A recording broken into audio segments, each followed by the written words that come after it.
What's up, guys? It's Jason.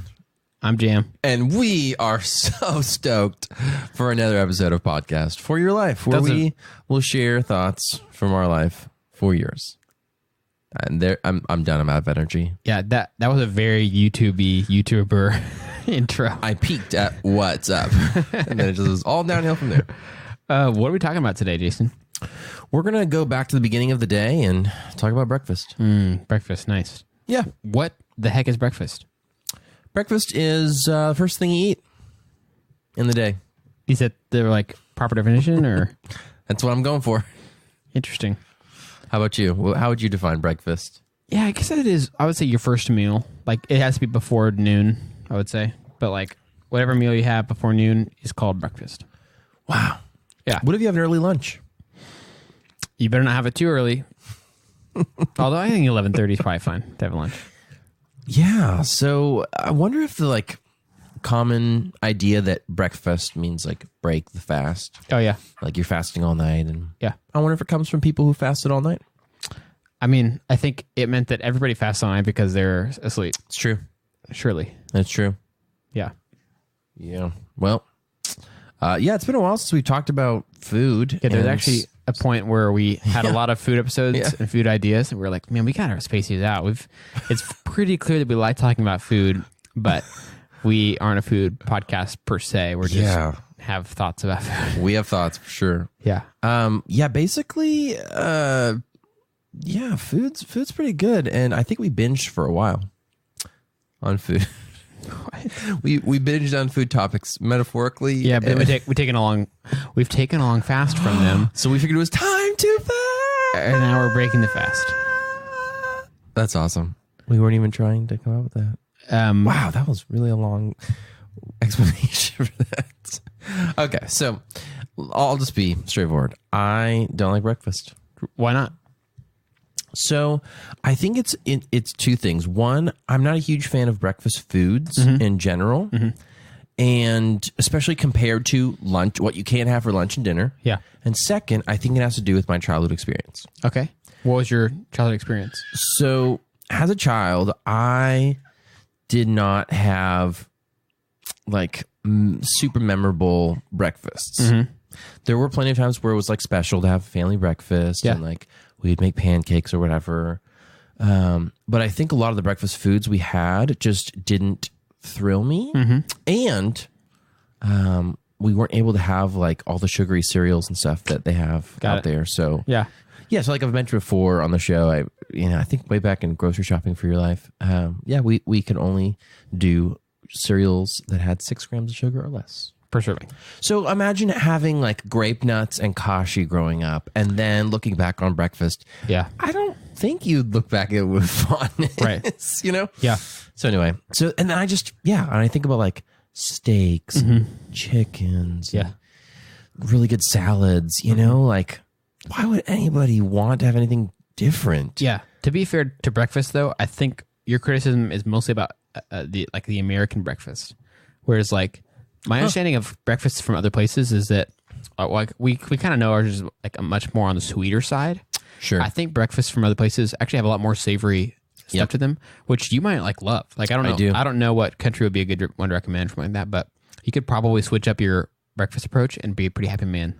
Yes, and I have. So basically what I've done to substitute it is just gone a mostly savory route. I'm not even a huge fan of eggs, but I eat them because they're good protein, and it does change it up a little bit. But and they're nice and cheap, which is pretty. Yeah, they're cheap. Cool. And when Marlene and I went to Spain a couple years back for an anniversary trip, they eat what's called a tostada for breakfast. It's very common, and it's not your corn shell taco with beans and rice and cheese or whatever on top. It's a thin piece of a baguette, and they put tomato paste on top of it, and then they put on ham. But it's it's really good. Interesting. It's very interesting, but it's very light. It's pretty simple breakfast, and you usually eat it with coffee. And it was delicious. Nobody does paste like Spain. It's true. Yep. I've tried all the pastes in the world. Dude, that's pretty interesting. So I'll say this. I like breakfast, but I rarely eat it. Ooh. I mean, I have something for it. I almost always drink Soylent for breakfast. Soylent's your breakfast. Yes, but I actually like a lot of breakfast foods. And I it's weird because my wife does not like breakfast almost at all and doesn't like almost any of the breakfast foods. We both actually like cereal a lot, but we both like it not at breakfast time. Like we both use it kind of like a dessert. It's like, I want something sweet. Usually it's going to be something we have like around 9 p.m. Like get that sugar rush before bed. Yeah. Well, I mean, like rather than like some sort of like ice cream or whatever other people might have on a weekend, like dessert kind of deal. Yeah. Cereal is the kind of thing that we end up craving. But I like a lot of breakfast foods and savory is my favorite too. Like breakfast tacos in like we talked about in hash browns back in like episode 2 or 3 or whatever. Love hash browns still. That has not changed in my life. So I'm definitely more on the savory side of breakfast, but I still feel like there's something pretty awesome about the classic like pancakes and waffles and stuff. Really? I don't feel good about having it on a regular basis, but I do still very much like it. Yeah, I hear you. I do like the savory side. Like on a scale of 1 to savory, I definitely am a 10 when it comes to breakfast. I love oatmeal a lot. Okay. Growing up, my dad made a lot of cinnamon toast because it was kind of easy for making a good amount of it. Cinnamon toast, just like toast with cinnamon on top of it? Yeah, he would. I've had that, yep. Yeah, he would like, I mean, it was pretty simple, but he'd butter some toast or butter some bread, put cinnamon sugar on it, and then put it on broil. Yeah. It's pretty simple, but he did it because it was easy. It is. And it's he can very make a lot easy. of it. And it's tasty, but it also is like zero nutrients. Oh, yeah, absolutely. I'm very cynical when it comes to like the nutritional value because I know that breakfast is one of the more important meals of the day because it like helps start your metabolism. Yeah. And you need something to give you a boost in the morning. Otherwise, I feel like it kind of affects your whole day if you don't have a good, decent breakfast. And that's true. Food to start the morning. Yeah. One thing I've heard recently is that the importance of breakfast is a little oversold. Yeah, I can imagine. I've heard that recently. Em had to watch these like health diet kind of videos for work that she was doing to get extra points. It was like, I think it maybe decreases the cost of your health insurance, something like that. Cool. And it was kind of interesting because it was talking about how like breakfast tends to be a little bit overemphasized. It's true that it gets your metabolism started, but that can also be kind of a bad thing because it can start to get your stomach going early, which might put you at risk for eating just more in the day than you really need to, period. Interesting. Okay. So it's like, if you can wait to eat until you're actually really, really hungry, if that means you're not hungry for breakfast. What if you wake up when you're hungry? Like, dude, I wake up at like 4 a.m. and I'm hungry.